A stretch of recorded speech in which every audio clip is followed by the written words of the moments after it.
হযরতে বেলাল রাদিয়াল্লাহু তাআলা আনহুর বুকের উপরে বড় পাথর তুলে দেওয়া হলো।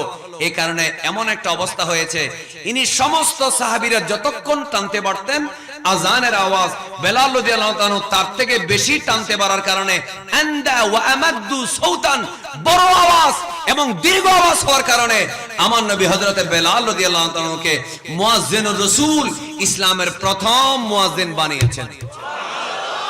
এবার আসুন, সেই বেলাল রাদিয়াল্লাহু তাআলাকে যখন নির্যাতন করা হচ্ছে, সিদ্দিক আকবর পাশ দিয়ে যাচ্ছেন, বললেন উমাইয়া তুই তো একে মেরে ফেলবি। বলে ইসলাম তোদের ধর্ম গ্রহণ করছে, মারবো না তো কি? বলে না, মেরে ফেললে তোর কোনো লাভ আছে? ও যে অবস্থা করছে, ও কথায় কথায় শুধু বলছে আহাদ। আমার দিকে দেখেন, আহাদ আহাদ আহাদ, এক এক এক। একটু সুবহানাল্লাহ জোরে বলেন। তুমি কি তাকে মেরে ফেলবে? বললাম মেরে ফেললে তো তোমার কোনো লাভ নাই, তুমি একটা কাজ করো, তুমি এই বেলালকে আমার কাছে বিক্রি করে দাও। তখন হযরতে সিদ্দিক আকবর রাদিয়াল্লাহু তাআলার কথা শোনার পরে উমাইয়া চিন্তা করলো, উলঙ্গ করে ফেললাম, গরম বালুতে শোয়াইলাম, গলায় রশি দিয়ে টানছি, সিনার উপরে বুকের উপরে বড় বড় পাথর তুলে দিলাম, তার বড় স্লোগান একটাই, আহাদ আহাদ আহাদ, এক এক এক। আর একটু সুবহানাল্লাহ জোরে বলেন। এখন একেতে মনে হয় মেরে ফেললেও ঈমান ছাড়বে না। তখন উমাইয়া চিন্তা করলো, আচ্ছা অন্তত দাম একটু বাড়াই দিই, এই দুর্বল এটা তো মনে কিনবে না। যখন দাম বাড়াই দিল, সিদ্দিক আকবর বলে কোনো অসুবিধা নেই, আমি আমার বেলালকে আমার সমস্ত সম্পদ যদি দিয়ে দিতে হয়, বেলালকে আমি আজাদ করার জন্য টাকা দিয়ে কিনতে রাজি আছি। তিনি কিনলেন। কেনার পরে আল্লাহ তাআলা সূরা লাইলের 17 থেকে 21, সুবহানাল্লাহ বলে, 17 থেকে কত 21, আল্লাহ বড় চমৎকার করে বলছেন। কি আপনাদের শুনতে কোনো অসুবিধা আছে? আল্লাহ তাআলা বলেন ওয়াসায়ুজান্নাবুহাল আতকা, এই জাহান্নাম থেকে দূরে থাকবে, জাহান্নাম থেকে রক্ষা পাবে যিনি আতকা, যিনি সবচেয়ে বড় মুত্তাকি, আল্লাযী ইউতি মালাহু ইয়াতাযাক্কা, যিনি সম্পদকে খরচ করেছেন, দান করেছেন নিজেকে পবিত্র করার জন্য, তাজকিয়া নফস করার জন্য। ওয়া মা লিআহাদিন ইনদাহু মিন নি'মাতিন তুজজা, এটি কারো ঋণ পরিশোধ করার জন্য তিনি করেন নাই, ইনি কারোর থেকে কোনো বিনিময় পাওয়ার জন্য করেন নাই। একটা মাত্র তিনি বিনিময় চেয়েছেন, ইল্লা বাতিগা রাব ওয়াজহি রাব্বিহিল আ'লা, ইল্লা বাতিগা ওয়াজহি রাব্বিহিল আ'লা।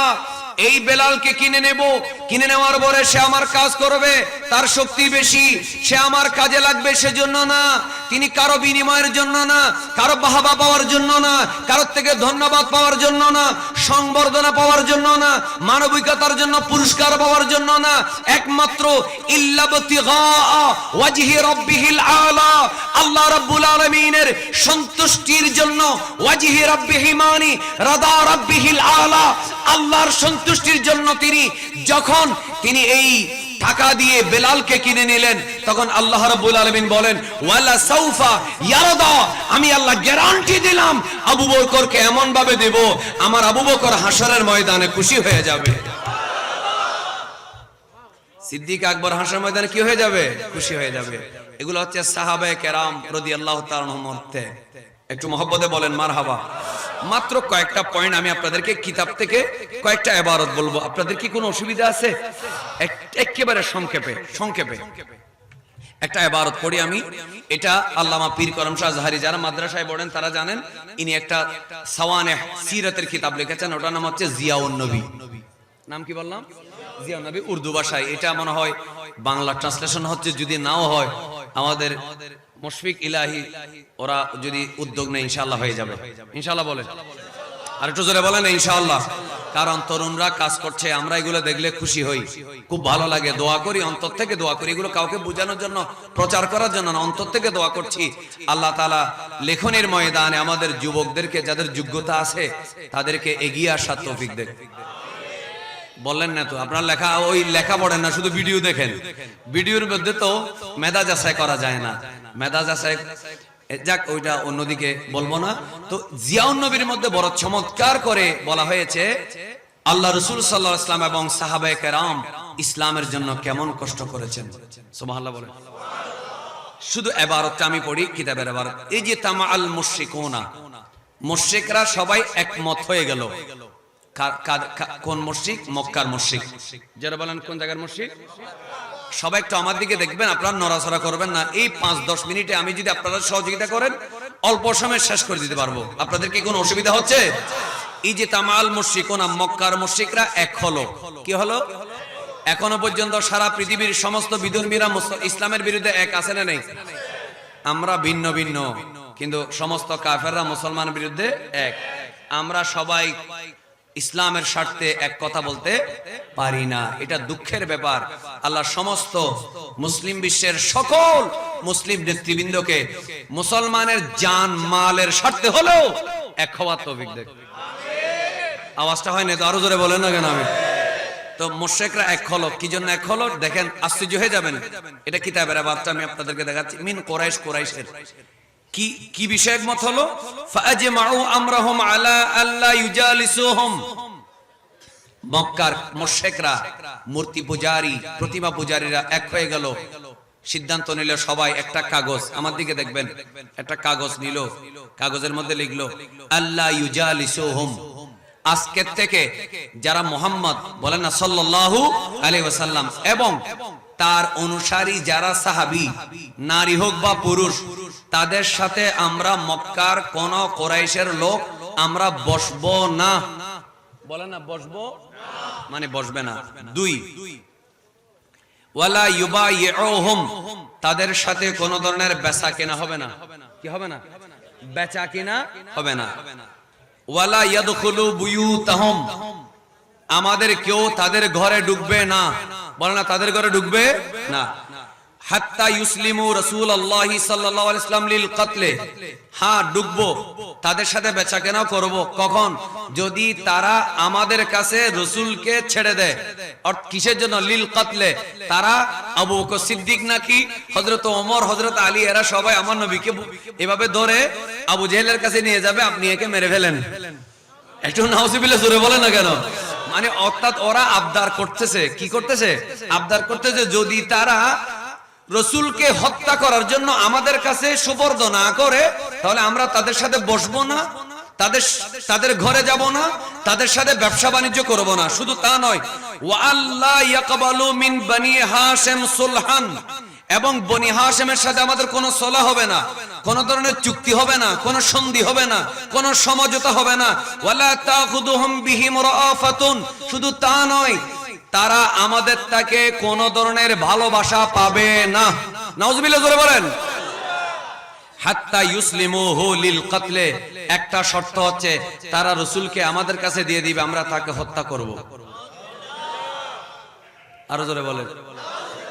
তো কি করেছে দেখেন, আরো আলা আল্লা ইয়ানকিহু ইলাইহিম, তাদের কাছে কোন মেয়ে কেউ কি দিবে না, বিয়ে দিবে না।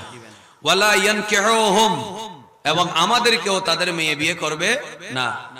ওয়ালা ইয়াবিউহুম শাইআন, তারা যদি নগদ টাকা 10 দিরহামের জিনিস যদি 100 দিরহাম নিয়ে বাজারে আসে, তাদের কাছে কিছু বিক্রি করবে না।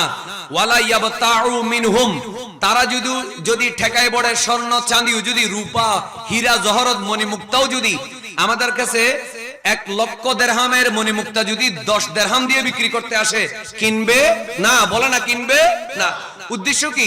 এরা যদি বেচাও বিক্রি করতে না পারে, কিনতেও না পারে, তাহলে তারা না খেয়ে মারা যাবে। একটু নাউজুবিল্লাহ কি জোরে বলা যাবে না? আসেন। ফালাম্মা ইজতামাউ লিযালিক, তারা সবাই যখন মক্কার কাফেররা এই বিষয়ে একমত হলো, তখন কি করলো? কাতাবুহু ফি সাহিফাতিন, একটা কাগজে লেখাগুলো লিখলো। সুম্মা তাআহাদু, এবং তারা চুক্তিবদ্ধ হলো। ওয়া তাওয়াসাকু, পরস্পর একে অপরের সাথে ওয়াদাবদ্ধ হলো। আর একটু জোরে বলেন নাউজুবিল্লাহ।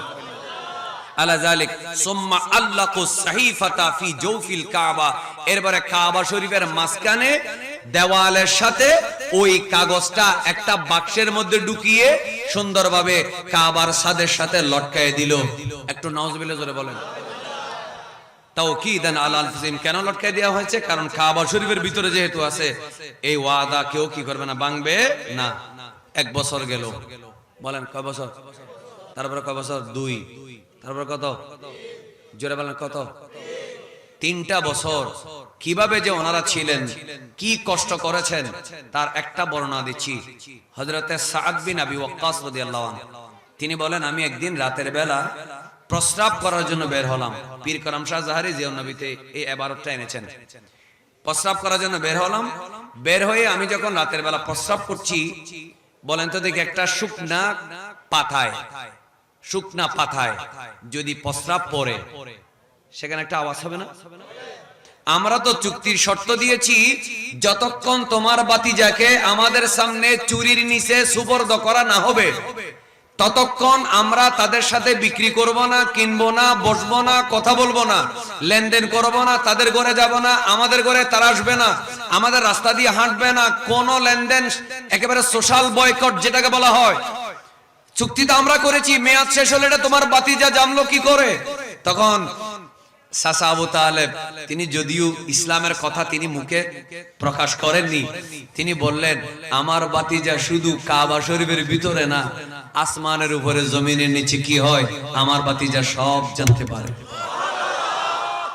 তারা বলল, চুক্তির মেয়াদ কিভাবে শেষ হলো বলে দাও। বলে, একটু আমার বাতিজা বলেছে সারা আরবের মানুষদেরকে ডাকো, 1 লাখ নয়, 1 লাখ নয়, সবাইকে ডাকো। সারা মক্কার মানুষগুলাকে ডাকা হলো, কাবার দরজা খোলা হলো, ওই ছাদ থেকে ঝুলন্ত ওই বাক্সটা নামানো হলো। বাক্সের তালা যখন খোলা হলো, দেখা গেল সেই চুক্তিনামার মধ্যে সমস্ত লেখাগুলা উই পোকায় খেয়ে ফেলেছে, শুধু আল্লাহর নামগুলা বাকি আছে। একটু মহব্বতে বলেন মারহাবা। কোন কোন কিতাবে বলা হলো শুধু আল্লাহর নাম, আর কোথাও বলা হলো শুধু আল্লাহ এবং রাসূলের নাম ছাড়া সমস্ত লেখাগুলো ওই পোকায় খেয়ে ফেলেছে। আমার নবী যখন বললেন, এরা খুলে দেখলো, আশ্চর্য হয়ে গেল। চাবি আমাদের হাতে, কাবার দরজা আমাদের হাতে, আমরা নিজেরাই লিখেছি, এখানে ওই পোকায় ঢুকলো কিভাবে? ঢুকার পরে অন্য কিছু খেলো, সবকিছু খেয়ে ফেললো, আল্লাহর নাম খেলো না। এটার দ্বারা প্রমাণ হয়ে গেল আমার নবী আল্লাহর নবী, এবং ওই পোকা যে আল্লাহ সৃষ্টি করেছে সেই আল্লাহ আমার নবীকে এই দুনিয়াতে সমস্ত মানুষের হেদায়েতের জন্য পাঠিয়েছে। আরেকটু জোরে বলেন। এবার সবাই বলুন, আমার নবী গায়েব জানে কি জানে না? দুইটা আয়াত পড়ি, একটা হচ্ছে সূরা জিনের, আর একটা হচ্ছে সূরা তাকবীরের। আল্লাহ বলেন, আলিমুল গায়বি ফালা ইউযিরু আলা গায়বিহি আহাদা ইল্লা মান ইরতাদা মির রাসূল। আল্লাহ বলছেন আলিমুল গায়েব, আমার নবী গায়েবের, আল্লাহ হচ্ছেন আলিমুল গায়েব, গায়েবের আলেম। বলে না গায়েবের আলেম। তবে ফালা ইউযিরু আলা গায়বিহি আহাদা, কারো কাছে তিনি গায়েব প্রকাশ করেন না। বলে না গায়েব প্রকাশ। এতটুকু বললে কি কোরআন কি শেষ হয়ে গেল? পরের আয়াত না মানলে সে কি মুসলমান থাকবে? কেউ যদি লা ইলাহা বলে সে কি মুসলমান? ইল্লাল্লাহ বলতে হবে। লা ইলাহা বললে ঈমানদার ন কাফের, ইল্লাল্লাহ বললে ঈমানদার। সুবহানাল্লাহ বলো না কেন? লা ইলাহা মানে কোনো ইলাহা নাই, এটা নাস্তিকের কথা। যখন বললে ইল্লাল্লাহ, আল্লাহ আছে, এটা হলো আস্তিক ঈমানদার জান্নাতের কথা। একটু মহব্বতে বলবেন না সুবহানাল্লাহ? একটু মহব্বতের সাথে শুনুন, তাহলে বুঝা গেল লা ইলাহা বললো, ইল্লাল্লাহ বললো না, সে ঈমানদার হতে পারলো না। আল্লাহ বলেন আলিমুল গায়বি ফালা ইউযিরু আলা গায়বিহি আহাদা। এক শ্রেণীর মুসলমান ইসলামী চিন্তাভূত অথবা চিন্তাইবিদ, এরা জাত দিয়ে বলে নবী কেমনে গায়েব জানবে? আল্লাহ বলেছে গায়েব কারো কাছে প্রকাশ করে না। কিন্তু আমি বলবো পরের আয়াত দেখো, আল্লাহ বলেছেন ইল্লা মান ইরতাদা মির রাসূল, আল্লাহ কারো কাছে গায়েব প্রকাশ করেন না, তবে রাসূলের মধ্যে যাকে পছন্দ করেন আল্লাহ তাকে গায়েবের খজিনা বানায় দেন। তাহলে সবাই জুড়ে বলুন, আমার নবী গায়েব জানে কি জানে না? আরেকটা আয়াত বলি, শুধু গায়েব জানে না, যখন দরকার হয়, যাকে দরকার হয় সেটা জানাইও দেয়। সেটা কি জানাইও দেয়? আল্লাহ কত চমৎকার করে বলে, ওয়ামা হুয়া আলাল গায়বি বিদনীন।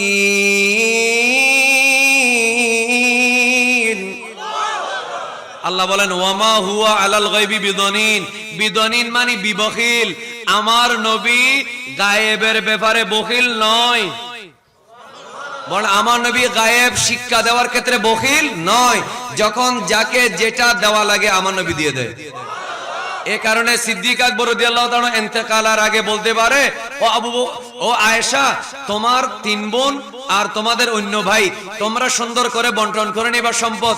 তখন মা আয়েশা সিদ্দিকা রাদিয়াল্লাহু আনহা বললেন, বাবা গো, আমরা তো 2 বোন, আসমা আয়েশা, আরেকজন কোথায় পেলেন? বলেন, তোমাদের সৎ মায়ের গর্ভে, হাবিবা বিনতে খারেজার গর্ভে একটা সন্তান আছে, আমি ইন্তেকালের পরে এটা তোমাদের বোন হবে, তো সম্পত্তি তোমরা তো ভাগ করে ফেললে হবে না, ওইটাকেও তো দিতে হবে, এটা আরেকটা বোন হবে। হযরতে সিদ্দিক আকবরকে যদি বলা হয়, আপনি এখনো জন্ম হয়নি, আল্ট্রাসোনোগ্রাফি ছিল না, বিজ্ঞানের আধুনিক এক্স রে যে রে দিয়ে আলো দিয়ে দেখা, এটার কোনো ব্যবস্থা ছিল না, আপনি কিভাবে জানলেন ইন্তেকালের পরে আপনার স্ত্রী গর্ভ থেকে জন্ম হবে, এটা মেয়ে হবে? তখন সিদ্দিক আকবর বলবে, আমি জানবো না কেন? আমার নবী তো কৃপণ নয়, ওয়ামা হুয়া আলাল গায়বি বিদানিন, আমার নবী কৃপণতা করে নেই। যার যার ওই ইলমে গায়েবের খাজিনা পাহারা দেওয়ার, ধারণ করার ক্ষমতা রয়েছে, আমার নবী সেই সমস্ত মানুষদেরকে গায়েবের খবর বলে দেওয়ার জন্য ক্ষমতা আমার নবী দিয়ে দিয়েছেন। এজন্য আমার নবী হাদিস শরীফের মধ্যে বলেন, ইন্নামা আনা কাসিমুন ওয়াল্লাহু ইউতি, আমি বন্টনকারী, আল্লাহ দেয়। কে দেয়? একটু জোরে বলেন, কে দেয়? বন্টন কে করে? রাসূলুল্লাহ। একটু মহব্বতের সাথে জোরে বলতে হবে মারহাবা। আচ্ছা, অনেক কথা, কিন্তু আপনাদেরকে একটু কষ্ট দেব, কয়েক মিনিট একটু সবাই জোরে জোরে বলুন তো দেখি, আমার নবী সরকারে দো আলম সাল্লাল্লাহু আলাইহি ওয়াসাল্লাম যে ইসলাম আমাদের কাছে রেখে গেছেন, এই ইসলাম আমাদের জন্য আমরা পেয়ে আমরা খুশি না বেজার? একটু মহব্বতে বলেন, আমরা কি খুশি? আল্লাহ তাআলা এই ইসলাম আমাদের অন্তরে, কাজে কর্মে, সংসারে, পরিবারে, ব্যক্তিগত জীবনে, রাষ্ট্রীয় জীবনে, রাষ্ট্রীয় কাজে কর্মে, আন্তর্জাতিক ক্ষেত্রে, সমস্ত ক্ষেত্রে আল্লাহ ইসলাম চর্চা করার তৌফিক দেয়।